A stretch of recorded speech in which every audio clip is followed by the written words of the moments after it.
Bonjour, bonjour. Allez, je suis ravie de vous retrouver à nouveau pour continuer cet album Le Cygne Noir de Ciao Bella. Nous arrivons à la page 6 sur le bloc numéro 3. On continue cet album avec grand plaisir. Moi, je me régale, j'adore, je m'éclate. J'adore ce papier, il est trop beau, il est trop beau, trop beau. Et donc ici, on va aussi avoir une petite construction. Donc on va avoir ici de chaque côté une cascade avec une pochette dessus et un rabat en haut. Cette page ne sera pas fermée par des aimants mais uniquement par des petits tags dans les pochettes. Alors on va commencer par faire le rabat du haut parce que c'est le plus gros. Donc ici 20 sur 16,5. Et sur le côté vert, on plie à 17,5 et à 18. On a un petit gousset d'un demi-centimètre qu'on va bien entendu utiliser pour le volume. Et ça fait la même largeur que notre page. Donc pas de problème pour le coller.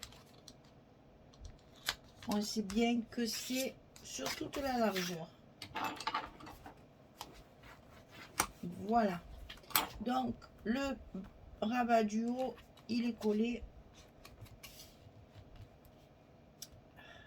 Voilà. Alors, avant de coller les côtés, on va mettre nos pochettes. Ça sera plus facile de le faire directement à plat. Donc ici, on va couper deux fois la même chose. 13 cm sur 16. Et sur le côté 13, on plie à 11. C'est les cascades traditionnelles. 13 cm sur 16. Sur le côté 13, on plie à 11. Et celui-là, c'est pour de ce côté. Sur ces rabats, on va faire des petites pochettes. C'est les mêmes aussi. Donc 15 cm sur 4. Et sur le côté 15, on plie à 2 et on plie à 13 pour obtenir notre 11 de largeur de bloc, de rabat. N'importe quoi. Donc c'est ici qu'on va coller nos petites pochettes avant de mettre nos rabats en place. Ce sera plus facile pour les coller et pour les assembler que s'ils sont sur notre bloc déjà. Donc ici, comme ça, on peut le mettre bien à plat.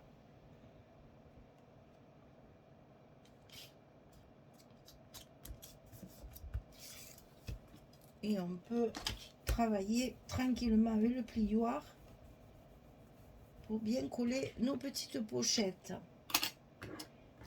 Ici, c'est pareil. On va coller 15 sur 4. On plie à 2, on plie à 13. Ça ne change pas. C'est exactement la même chose des deux côtés.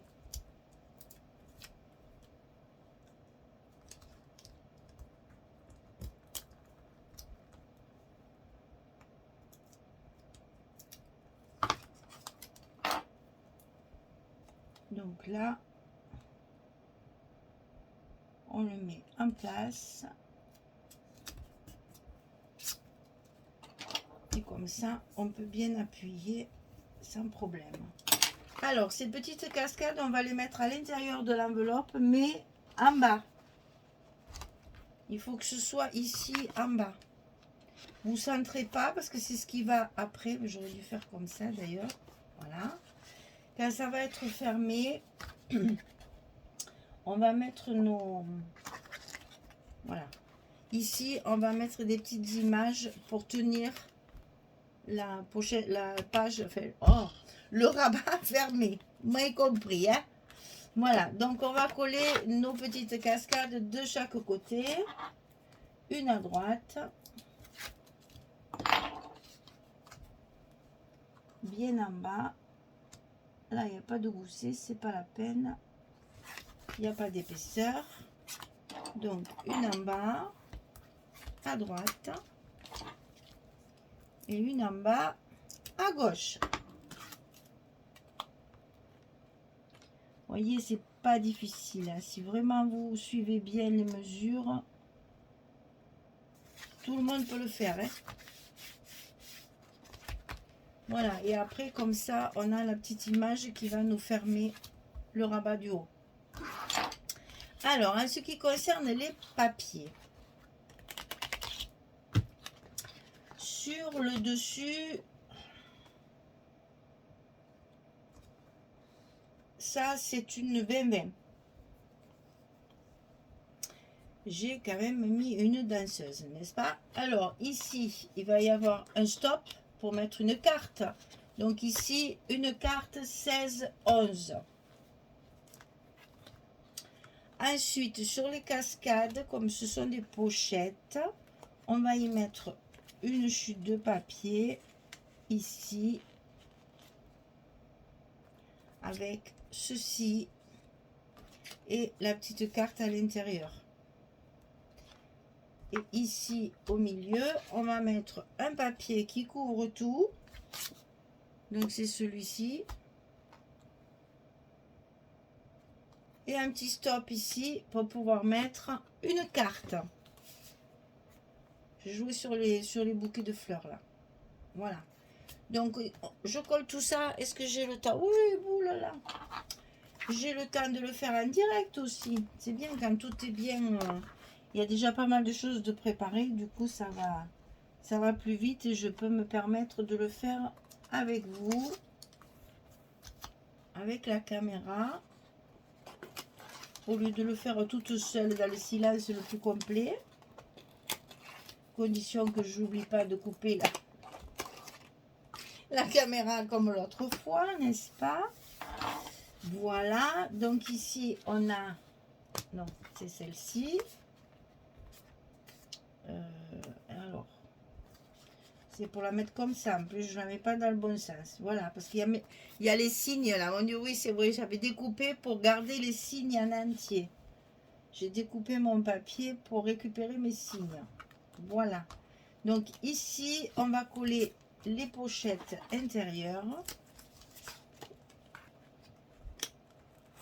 de chaque côté.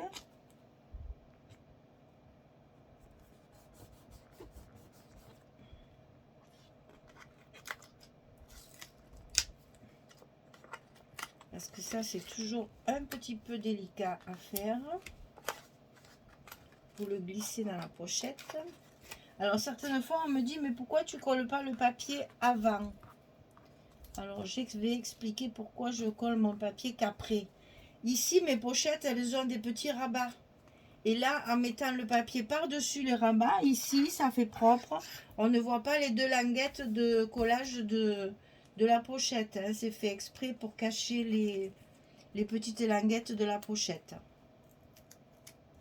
Voilà pourquoi on met le papier après avoir collé la pochette. Ça fait plus propre à l'œil.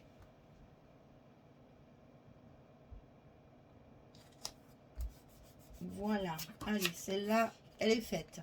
Bon, là, je n'ai rien mis. Je pense que je mettrai un papier blanc pour faire du journaling. J'ai pas encore calculé. Si j'ai assez d'images, je mettrai des images. Si j'ai pas assez d'images, je mettrai un petit papier blanc pour écrire et pour faire du journaling. C'est toujours agréable dans un album de pouvoir mettre quelques petits mots, souvent raconter la photo, ou s'il y a une anecdote, une date, quelque chose de précis à retenir. Pensez que les albums, on les regarde pendant des années, après on ne se rappelle plus où c'était, en quelle année, qui a sur la photo, on l'a perdu de vue, on ne se rappelle plus. Donc c'est bien de faire des petites annotations dans vos albums qui permettent après, avec le temps, de bien se... Enfin, sauf si c'est la famille, bien sûr, ça, c'est toujours les mêmes, n'est-ce pas? Mais voilà, c'est toujours important de savoir au moins la date aussi à laquelle a été prise la photo. C'est toujours bien de se rappeler parce qu'on en fait tellement qu'après on ne se rappelle plus. Alors ici, on va coller notre papier ici. Donc là, on n'a pas besoin d'aimant. Donc on peut y aller franco sans réfléchir à nos aimants.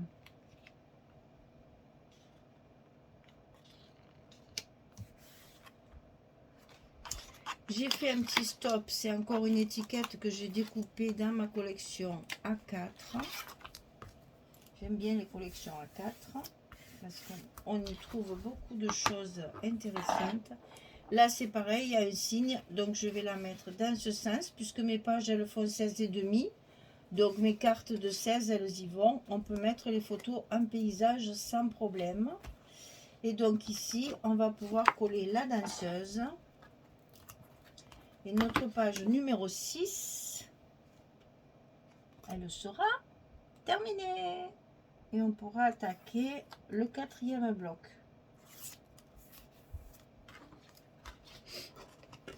Comme toujours, une fois que tous mes papiers sont découpés et prêts à être filmés, j'ai hâte de tout coller pour vite faire la décoration. Parce que moi, quand j'ai fini de couper tous mes papiers avec tous mes trombones et mes machins, là, moi j'ai l'impression que mon album il est fini. Et non, il faut tout coller d'abord. Puis il faut filmer. Donc j'ai hâte chaque fois d'arriver au terme de mon papier collé. Comme ça, après, voilà. Et donc je ne mets pas la seconde. Alors, j'explique. Si je mets la seconde aussi par-dessus, je vais cacher ma danseuse. Donc finalement, j'ai opté pour le mettre comme ça. Et mettre que celle-là de carte ici. Pour que ma danseuse, on la voit quand même. Et là, ça suffit, ça tient. Hein. Ma page, elle est bien maintenue, fermée. Il n'y a pas de souci. Voilà, ma page numéro 6 est terminée. Mon bloc numéro 3 est terminé. J'espère que ça vous plaît toujours. C'est un papier qui est, c'est vrai, ciblé sur les danseuses. Mais vous avez vu, il y a beaucoup de fleurs, de partitions de musique, etc. Ça peut très bien servir pour quelqu'un qui aime la musique. Il n'y a pas que des danseuses, hein. Il y a beaucoup de choses de fond. Donc, si vous ne voulez pas utiliser les danseuses, c'est très facile. Hein. Il y a une page où on pouvait découper toutes les danseuses. Moi, je m'en suis servi comme page de fond. Je n'ai pas découpé de danseuses. Je trouve qu'il y en a bien assez dans le papier. Voilà. Eh bien, écoutez, page numéro 6 terminée. Bloc numéro 3 terminé. On avance. C'est très bien. Allez, à très très vite pour la suite. Bonne journée, bonne soirée et puis merci. Au revoir tout le monde.